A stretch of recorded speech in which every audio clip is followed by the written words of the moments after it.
പൊന്നുരുളിയിലേക്ക് എല്ലാവർക്കും സ്വാഗതം. നല്ല ചുവന്ന ചീര കൊണ്ട് ഒരു ചീരത്തോരൻ ഉണ്ടാക്കിയാലോ? ആദ്യം തന്നെ ചീര നന്നായി വൃത്തിയാക്കുന്നു. ഇതിന്റെ വേരും 1-2 ഇഞ്ച് വലുപ്പത്തിൽ അതിന് തൊട്ടുമുകളിലുള്ള സ്റ്റെമ്മും ആദ്യം കട്ട് ചെയ്ത് മാറ്റുന്നു. അതിനുശേഷം ഇലയിലോ തണ്ടിലോ കീടങ്ങൾ എന്തെങ്കിലും ഉണ്ടോ എന്ന് നന്നായി പരിശോധിക്കുന്നു. അതിനുശേഷം 2-3 പ്രാവശ്യം വെള്ളത്തിൽ നല്ലപോലെ ഉലച്ച് കഴുകി വെള്ളമൊന്ന് തോരാനായി മാറ്റിവെക്കുന്നു. അധികമുള്ള വെള്ളം തോർന്നു കഴിഞ്ഞാൽ അരിയാൻ ആരംഭിക്കാം. തണ്ട് സഹിതമാണ് ചീര കൂട്ടാൻ വെക്കുന്നത്. ഈ വീഡിയോയിൽ കാണിച്ചിരിക്കുന്നത് പോലെ 3-4 തണ്ട് ചീര കൂട്ടിപ്പിടിച്ച് നല്ലപോലെ കൊത്തി അരിയണം. എത്ര ചെറുതാക്കാമോ അത്രയും ചെറുതാക്കി ചീര അരിയണം. ഇലയും തണ്ട് പോലെ തന്നെ നല്ലപോലെ കൊത്തി അരിഞ്ഞു വേണം ഉപയോഗിക്കാൻ. കാണാൻ നല്ല ഭംഗിയുള്ള ഒരുപാട് പോഷക മൂല്യങ്ങളുമുള്ള ഈ ചുവന്ന ചീര കൊണ്ട് തോരൻ മാത്രമല്ല നല്ല അവിയലും ഉണ്ടാക്കും. അതിന്റെ വീഡിയോ ഞാൻ ഏകദേശം 1 വർഷം മുമ്പ് എൻ്റെ ചാനലിൽ അപ്ലോഡ് ചെയ്തിട്ടുണ്ട്. ഓരോ പ്രാവശ്യവും 3-4 തണ്ട് വെച്ച് എല്ലാ ചീരത്തണ്ടും നല്ലപോലെ ഇതേപോലെ കൊത്തിയരിയുന്നു.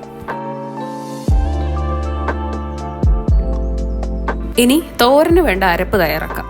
1 പിടി തേങ്ങ തിരുമ്മിയതും 3-4 അല്ലി വെളുത്തുള്ളിയും കുറച്ച് കറിവേപ്പിലയും 1/4 ടീസ്പൂൺ വീതം ജീരകവും മഞ്ഞൾപ്പൊടിയും പിന്നെ എരിവിന് ആവശ്യമായ അത്രയും മുളക് പൊടിയും ചേർക്കുക. ഒരുപാട് എരിവ് വേണ്ടാത്തൊരു കൂട്ടാനാണിത്. പിന്നെ മുളക് പൊടിക്ക് പകരം കാന്താരി മുളക് ചേർത്താലും വളരെ ടേസ്റ്റിയാണ്.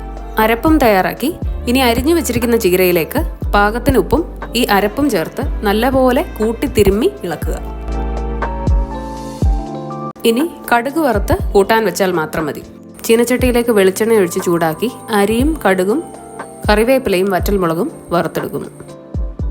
അരപ്പും ഉപ്പും ചേർത്ത് തിരുമ്മി വെച്ചിരിക്കുന്ന ചീര കൂടി ഇനി ഇതിലേക്കിട്ട് എല്ലാം നല്ലപോലെ ഒന്ന് ഇളക്കി യോജിപ്പിച്ച് അടച്ചു വെച്ച് വേവിക്കാം.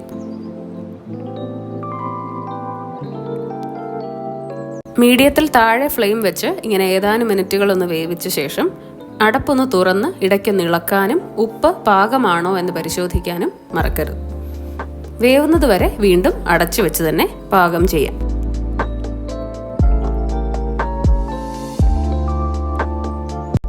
വീണ്ടും 1-2 മിനിറ്റ് കഴിഞ്ഞ് അടപ്പ് തുറന്ന് നല്ലപോലെ ഇളക്കുക. ചൂടോടെ ചോറിനോടൊപ്പം കഴിക്കാൻ നല്ല രുചികരമായ ചീരത്തോരൻ റെഡിയാണ്. അപ്പം ഈ തോരൻ തീർച്ചയായും നിങ്ങളൊന്ന് ട്രൈ ചെയ്ത് അതിൻ്റെ രുചിയൊന്ന് ആസ്വദിച്ച് അഭിപ്രായങ്ങൾ എന്നെ അറിയിക്കണം.